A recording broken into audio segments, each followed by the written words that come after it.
Hi everyone, and welcome to the 2021 Rookies Awards interview series. Welcome back.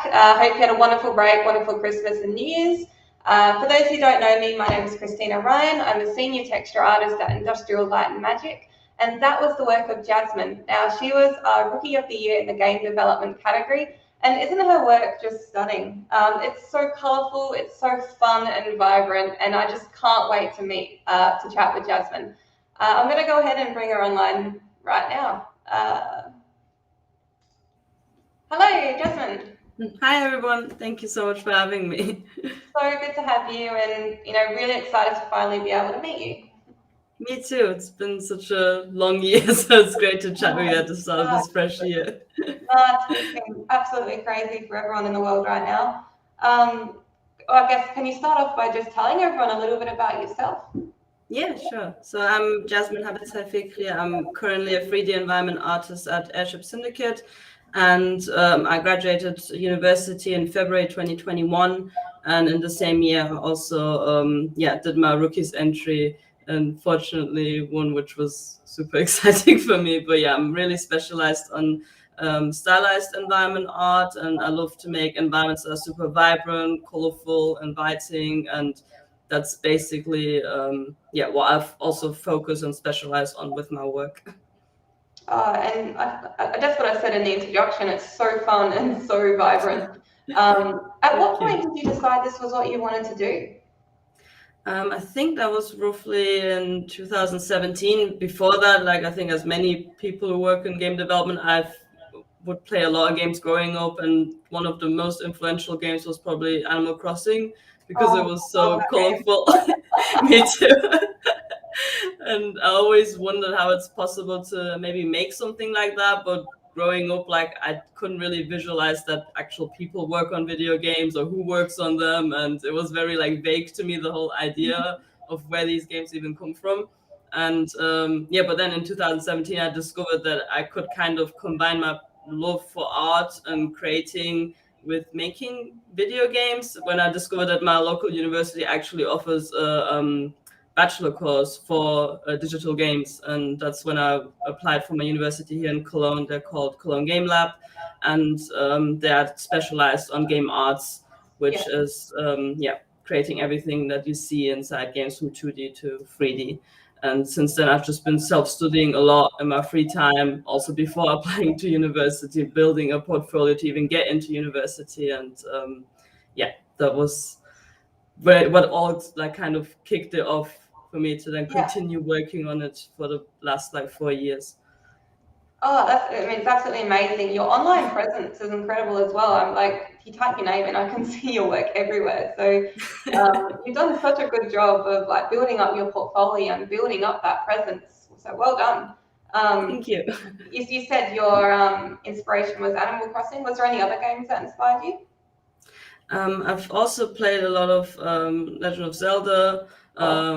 And besides video games, I was also really inspired by anime, Studio Ghibli movies, also fine arts and classical art, nature in itself, because I grew up in a very rural area in Cologne. That was also always, I was always surrounded by forests and little rivers, or old castles and really typical German architecture that you would kind of think of when you it's beautiful. Europe. It was really influential in what I do, and my mom was an architect, so I would always kind of look out for really interesting buildings as a kid, even, or try to analyze them or paint them. I would never even paint people because people always ask me why did I kind of focus so quickly on environments. It's because I just never was really interested in the character side at all. I just wanted to make trees and buildings and everything that we kind of can walk up to and be surrounded or immersed, and that's really important to me. Oh, and I can see that. I can see the German influence in the beautiful little houses. It just reminds me of going down the streets of Munich, and it just totally reminds me of that. I'll get some of your work up and show it in the background as well. But can you tell us a little bit about what you're doing now? I'm currently working for Airship Syndicates. They're a video game developer in Austin, Texas, and they're also known for working on games such as Darksiders, Battle Chasers, or Ruined King, which was recently released with Riot. And I absolutely love working for them because their style has been also very inspirational for me throughout my time at university, because it's very stylized and colorful what they do, and a lot of exaggerated shapes, and that's exactly what I wanted to do after I graduated university. So I was really happy that I got the chance to work with them full time now after I graduated last year. And yeah, it's been great so far. I really love the team, and I'm learning a lot working with them, so it's great. Oh, that's so good to hear. So you've held that position for nearly a year now, you were saying. Yeah, I started in May before May 2021, and before that I was part-time freelancing besides university, because I really wanted to get my foot in while I'm still studying and see what game development is like before I graduate. So throughout my time at university, I did some freelance for Monomy Park, who worked on Slime Rancher. I did some like smaller things for VR with Firefox, and then in the last year of my university, I did freelance with Airborne Studios. They're in Berlin, and they do outsourcing. So that was really interesting because I could purely focus on the asset creation or art creation of game development and make them really high quality assets, and that taught me a lot as well to like kind of elevate my work to another level too, by gaining that experience and working on game ready assets. Oh, that's fantastic. And guys, as well, just take this opportunity to say, if anyone has any questions or they want to, they've got a question for Jasmin or myself, just pop it in the comments. I'm keeping an eye on it, and I'll be sure to pass it on. Someone's just said the timing's just awesome. I'm currently working on a scene that's heavily inspired by your work. Tell me. That's so lovely. Thank you. So, Jasmin, what made you enter the Rookie Awards? So I've been actually entering them, I think, since the end of my first year of university. I came by it kind of randomly through Twitter. I think I saw that other like peers of mine or like people already at university too were entering it, and I thought it was really cool how there's like different stages of being a rookie is displayed on the Rookies website. So I thought, okay, this gives me an opportunity to kind of grow and display my growth every year. Even though I'm not really fully in the industry yet or don't have any experience. So since then, I've been really trying to enter every year and see how it goes. And I was really surprised and shocked that I got actually further this year, because the other 2 years, I think I got draft selected and then it didn't work out further. But getting kind of like that a little bit of validation that I improved actually over the years was super nice to have, especially while being at university and like kind of thinking about your future or like your progress in general as an artist throughout that kind of crucial time in your life. So it was great to have that platform, and also seeing how my peers are doing at the same time, what cool work they are creating, getting inspired by that. I really love that. And I would always like kind of with some of my university friends sit down and make our entries together too, or like compare what we put in and give feedback. And I really liked that process. It was very healthy, I think, like a healthy type of competition, not like a toxic one that you would like think of in these type of scenarios. Oh, I'm so happy that we were able to provide that platform for you, and also that's fantastic that you had such a healthy working environment. Like it can be really hard with these, with competing against your peers. Yeah. And I'm glad that you fostered a healthy environment amongst you, because a bit of healthy competition is fantastic. It just pushes you to go a bit further. Exactly. So Jasmin, can you tell us a little bit more about your entries? Is there a specific one you'd like to focus on? I could bring up on the screen. You could just start from, I think, the first one, because what I really wanted to do with my entry was showcasing all of my environment work that I've done throughout those 2 years. And I think the birdhouse was like a big turning point in my art, because before that I focused heavily on hand-painted texturing and would really keep the lighting and how the materials interact to a minimum.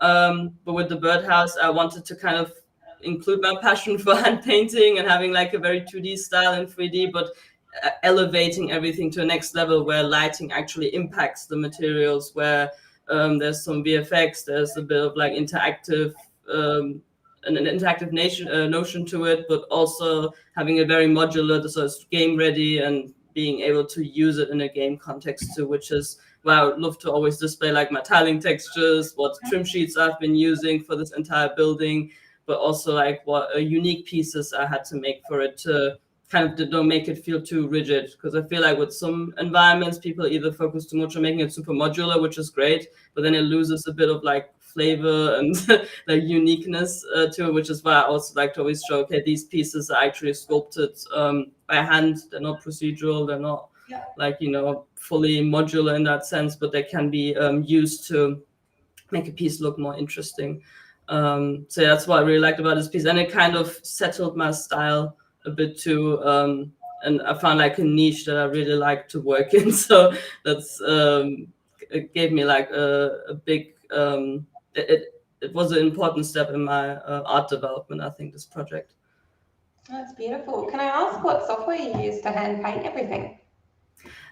So for this project specifically, it was mostly Substance Painter, because and with a lot of this, it was also shader work, especially for the landscape. The runtime virtual texture setup of the landscape itself makes the landscape look so 2D because the actual grass doesn't have any shadows. It's a flat color, and the color is controlled by the landscape that I paint the color variation inside it. But for my other hand-painted projects, I use Blender, where I just paint straight onto the model.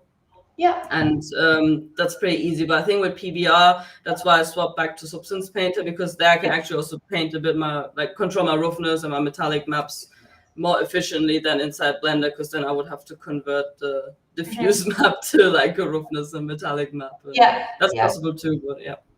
Yeah, no, it sounds like Blender's workflow is a bit closer to Mari, which is what we use in VFX. Oh, so, and I'm just looking at these tileable textures. So, are these, you painted these textures in Substance Painter like that as well? These are actually a mix of designer and painter. The tiling textures for the bricks is fully made in designer. And for the concrete, it's a mix of Photoshop, designer, and painter, where I made like a texture inside Substance Designer first with like a grunge map, and then put that back into Photoshop, applied some filters to it, painted a bit on top of it by hand, and then put it back into designer, and then put it back into painter to like do some other things. So I like to keep it very I like to keep all my options open and try different softwares and see what can give me the final result I want to get. Oh, that's fantastic. I love to see people exploring different softwares and, you know, combining the best of all of them. Yeah. I absolutely love Substance Designer and Painter. I'm a huge fan. So I'm really excited to see this sort of stylized work come out of it, because it's not something I've attempted myself ever. And really cool. Someone in the audience, they've said, hello, truly love your work, Jasmin. I think you really are a big inspiration to a lot of artists and in the stylized style. Just wondering, how long have you been working with 3D now, with and without your studies? That's, first of all, thank you so much. That's super lovely to hear.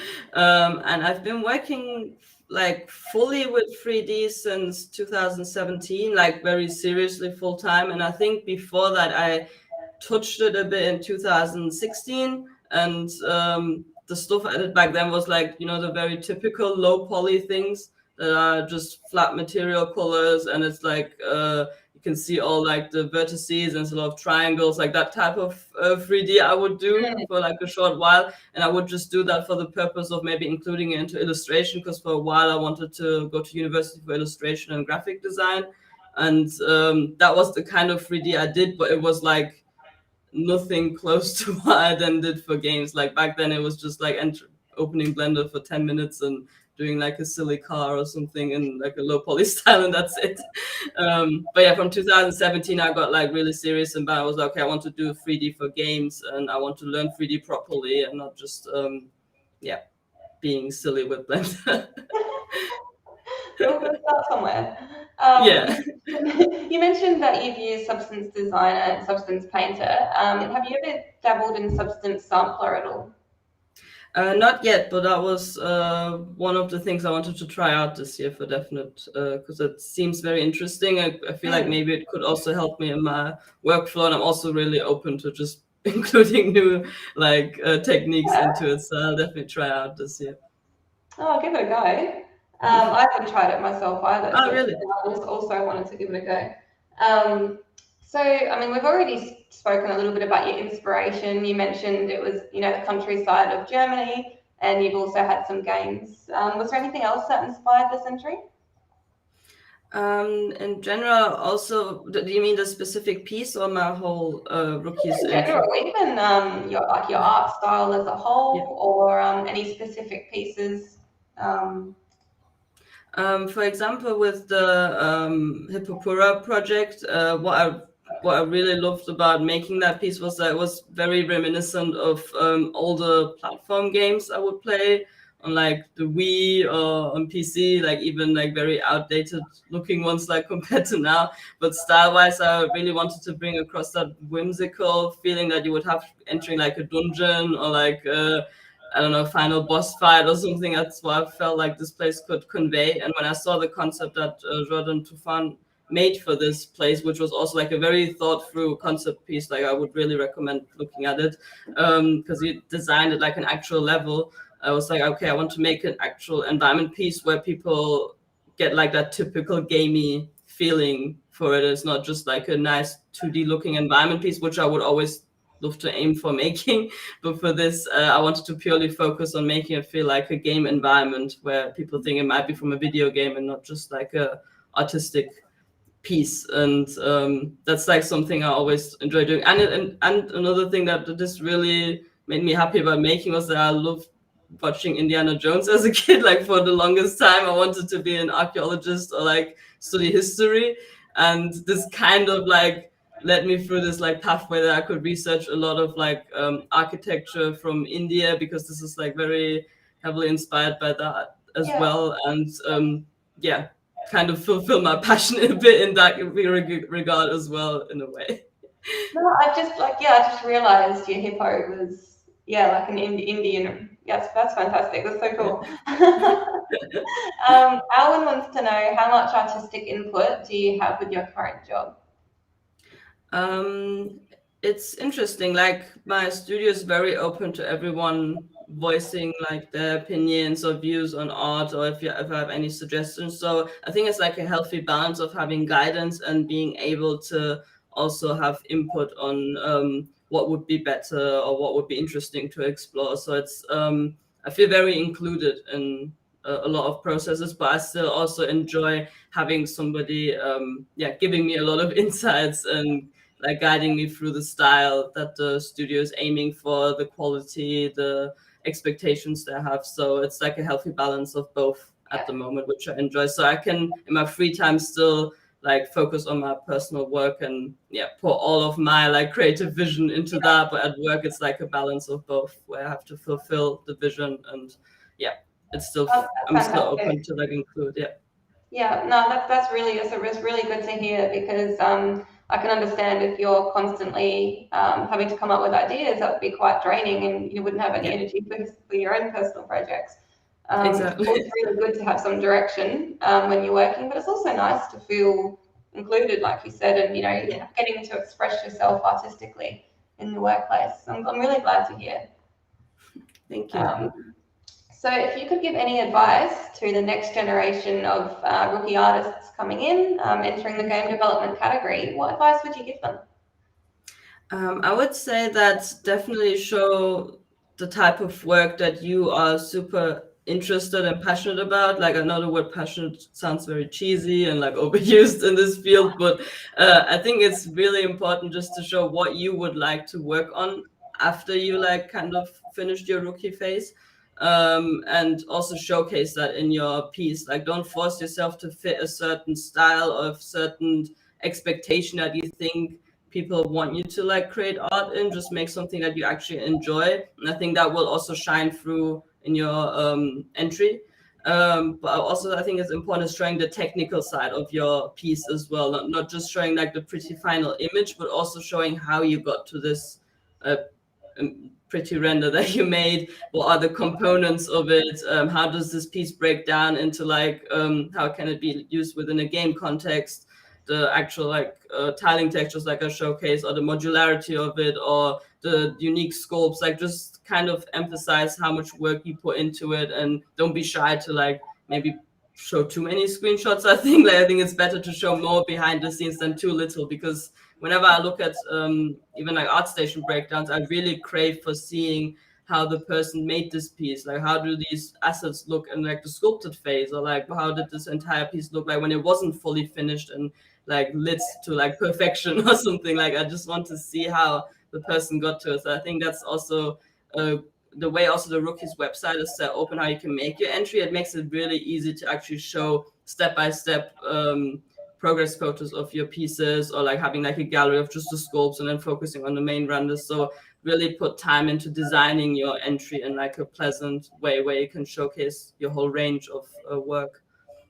No, that's such good advice. I often tell students, and as a judge, I always tell people, show us your workings, show us your breakdowns, because we really want to see it. When we're doing all the competitions and things like that, you could have two fantastic pieces, but the one with the breakdown would always be far superior, because we can see how we made things. And as you said, sometimes we want to know how you did things. We've never done something like that before. We're learning as well.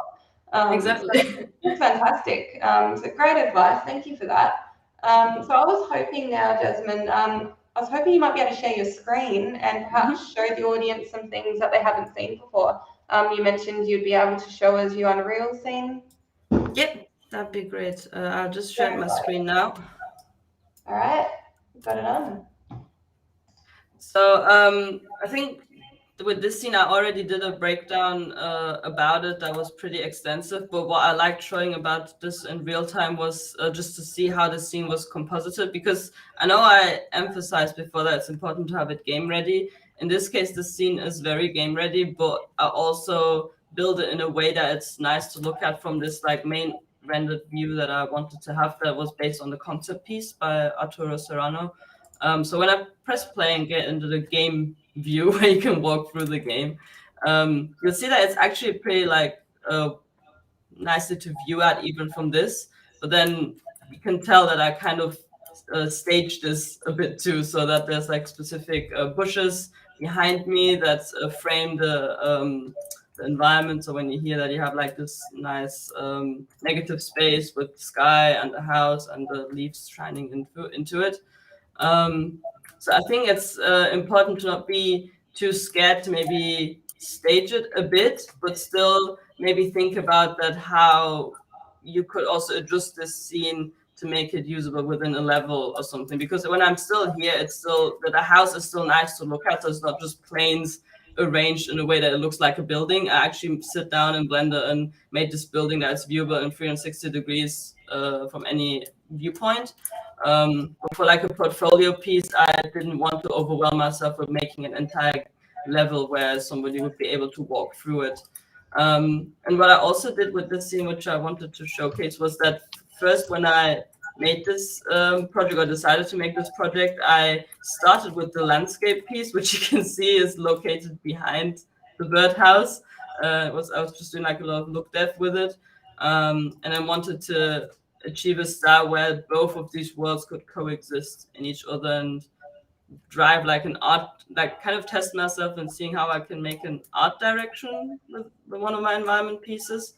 So the landscape was just like based on my own idea how I want to make the style in 3D, and then taking the concept art and making that in 3D was just testing out basically how I can put down my own design principles and make them come to reality inside 3D in this case. And I think another thing I also wanted to highlight was that I said earlier that with this piece, I was also really focused on having it modular but unique at the same time. And what I've seen a lot of people also do is how far you can get with trim sheets.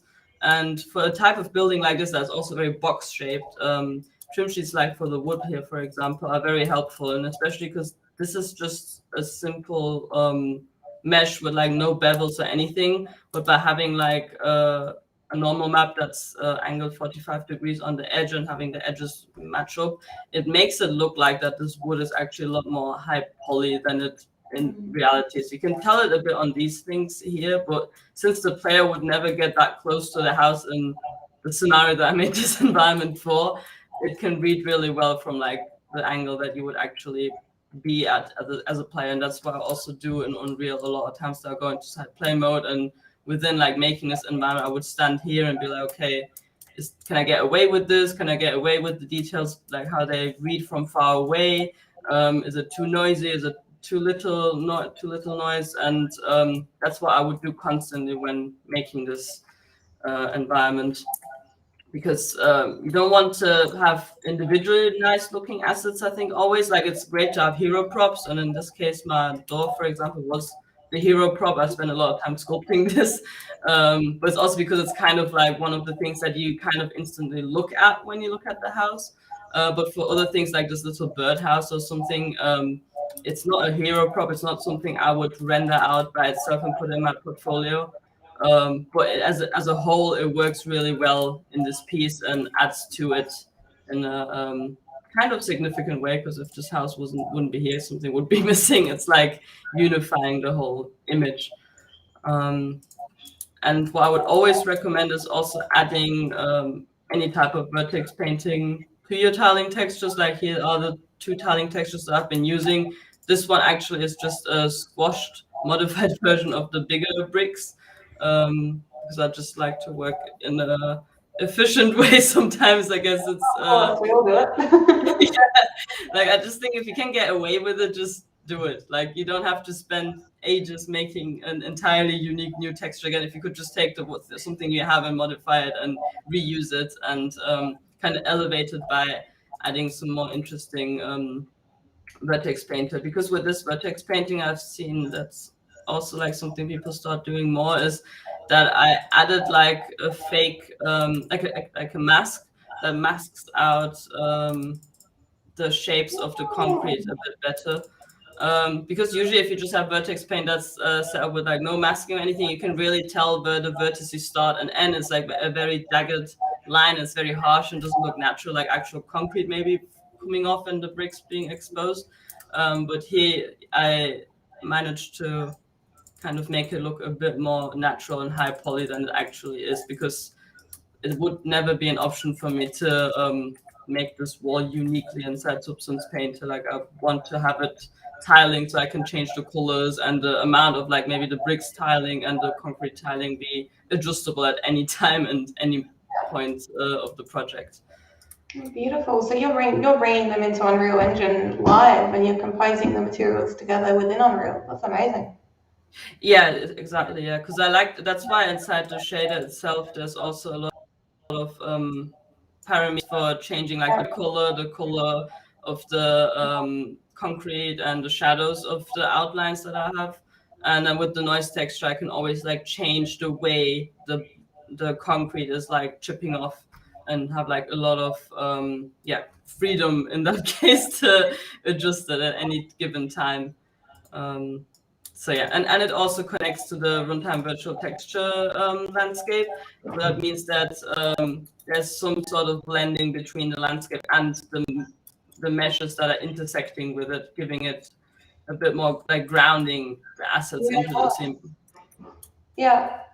Oh, it's so good to hear, like, so good to see this. This is amazing. I've had a few questions pop up. A lot of them actually want to know how you made your sky. So your sky, your clouds, how did you address that?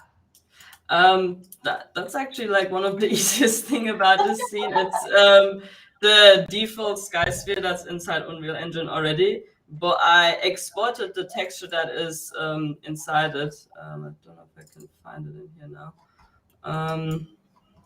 Let me find it. It's this one, I think. Or this one. For some reason it's not displaying it here right now, but I actually exported the one that's already inside Unreal, imported it inside Photoshop and painted on top of it. because that actually gave me the look I wanted. And I could just like re-upload, like re-import the texture without having to like make a new material or anything. I would just update it. And then I would just like adjust a bit of the colors and the parameters, and it's like probably, as I said, the simplest thing about this project. I just work with what Unreal Engine already has to offer and improved it a bit by adding a painted look to it.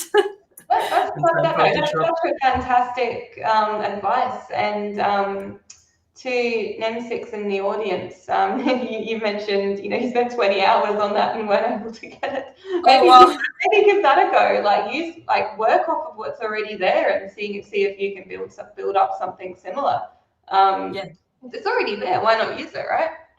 Definitely, yeah. Like I'm sure there's also like ways to make it look even more stylized, and I've been actually trying to figure that out by maybe including more like sky cards or like planes and like paint additional clouds into it, or billboards. That's what I'm trying with like a current project of mine. But in this case, I thought like since the sky is just like visible for quite a big chunk of the environment, and the actual sky distribution of the texture is pretty well done, I could just play off that and improve it just a bit for my needs. It's quicker that way. Oh, that's fantastic. And those little gusts of wind, how did you get them working? The wind lines? Yeah, they're gorgeous.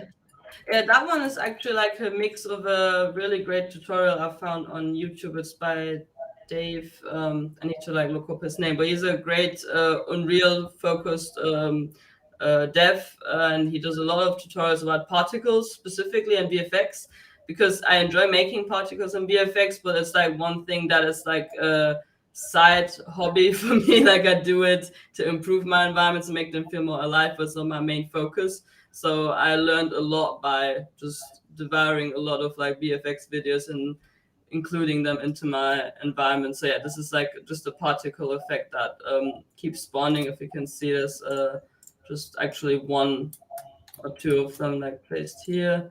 But yeah, I guess like for going through this, there's a lot of different factors playing into making this particle effect. But it's really it's pretty simple, and it adds, I think, a lot to it. So I will, if I could, I would link the tutorial right now. But yeah, maybe we can do that after the stream or something. Yeah, well, I mean, if you know the name, I can write down the name in the chat. But I was gonna ask, do you have any plans to continue developing this environment? Like, I feel like you could have so much fun just like continuing to add elements and stuff to it. I would like to, but the one thing I like to do is kind of taking a lot of the learnings I had from this project and applying it to my next one, because what I'm currently working on is, will like use some of the tech already established in this.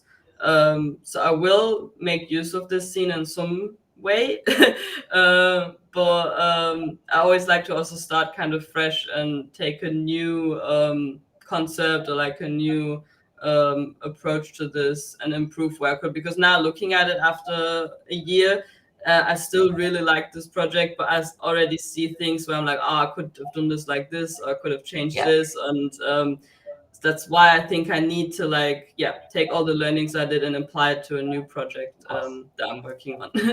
That's good. Sometimes I feel like you can work on things forever. Hey. Exactly, yeah. With this one especially, I'm glad I had friends around me that were like, okay, you need to stop now and just release it, because otherwise I would have been on it, I think, for another like 3 or 4 months. So good. Do you rely on any sort of post effects or post color corrections to increase that vibrance in that final piece, or is it all raw out of shader? Actually, this one was just the shaders and the lighting. Like I had only one post-processing material on it that was for sharpening the viewport. I don't know if you can see a huge difference. It's very like subtle.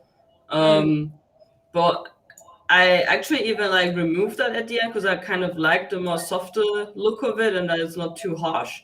But other than that, I didn't use any post-processing. Like I wanted to try some, like I added some bloom But I also tried out something with color grading, but at the end I was like, nah, I actually like the color palette I have working here, and it's looking really nice. So I relied more on having like my textures and the colors and the values that I wanted and the color palette that I wanted to achieve in this.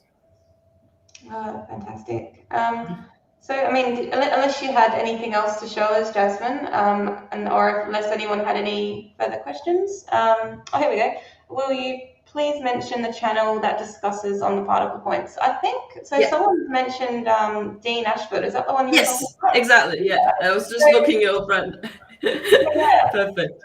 So just pop that. So yes, it's just in the chat, just above your comment. Go check that guy out for the particles. Yeah. And someone else has just said, do you do anything special with lighting? That's a good question. So yeah, my lighting is also pretty simple in my opinion.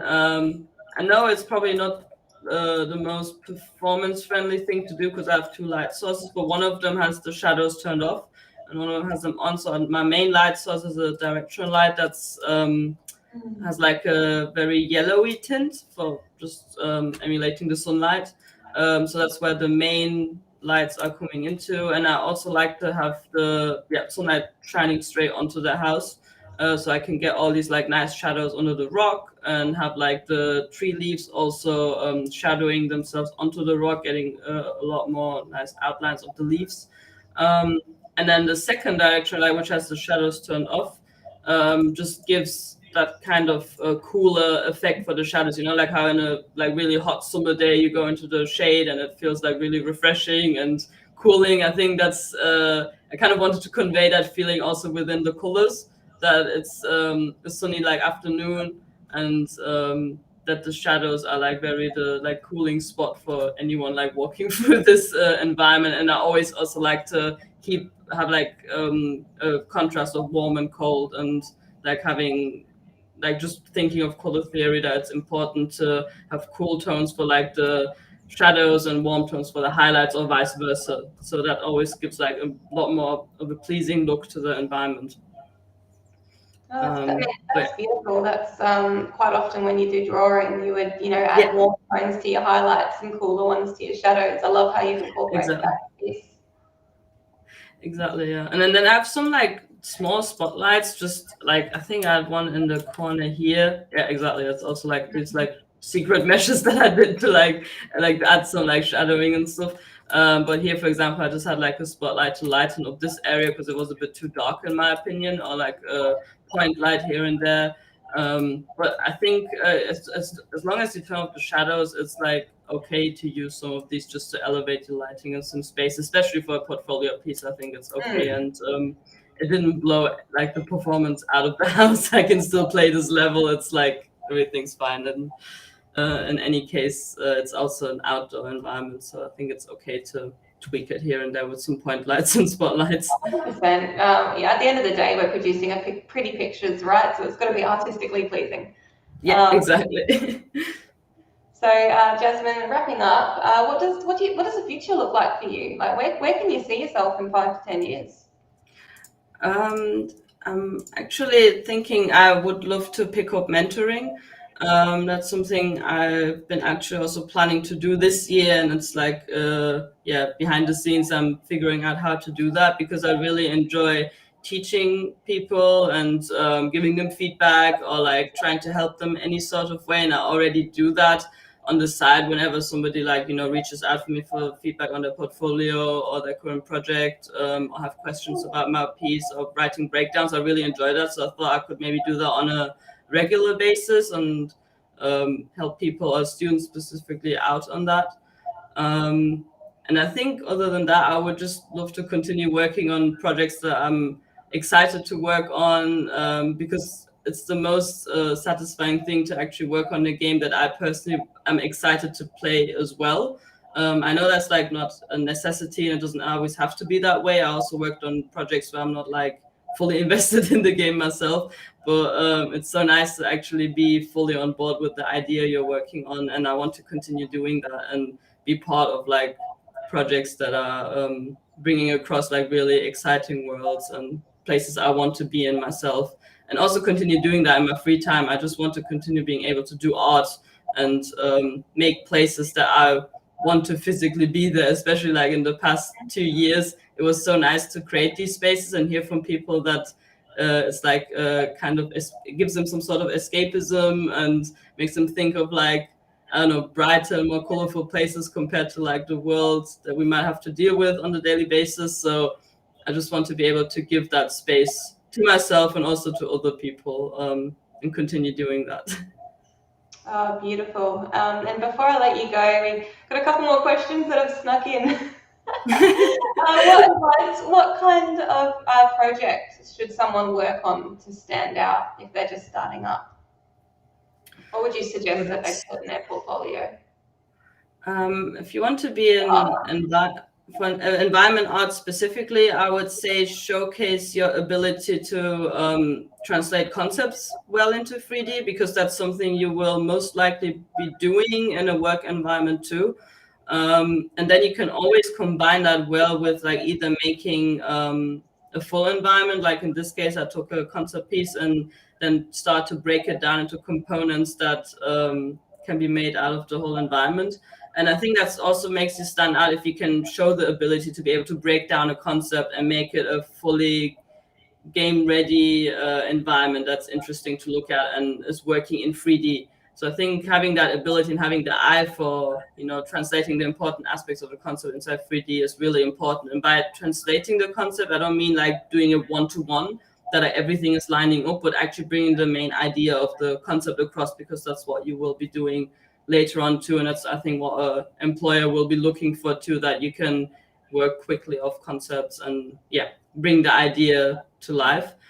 And modularity, modularity is really important, I think, in making something efficiently while also having an artistic eye. And at the end of the day, you should be also making a project that, I think I said this earlier, that you enjoy making. Like, it's important to think of what is maybe appealing to an outside eye too.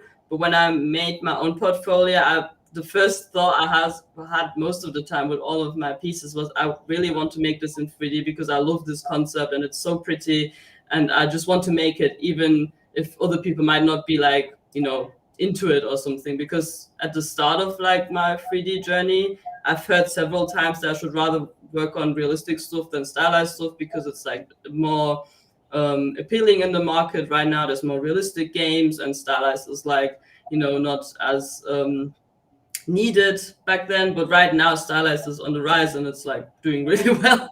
So I think it was good to just listen to my own good feeling and do what I enjoy doing, even if other people tell you, oh, it's not gonna work out, or that's not like the most viable option to go for. So just make projects that you are excited about, and people will see that in them too when you make them with all the excitement that you had while making it.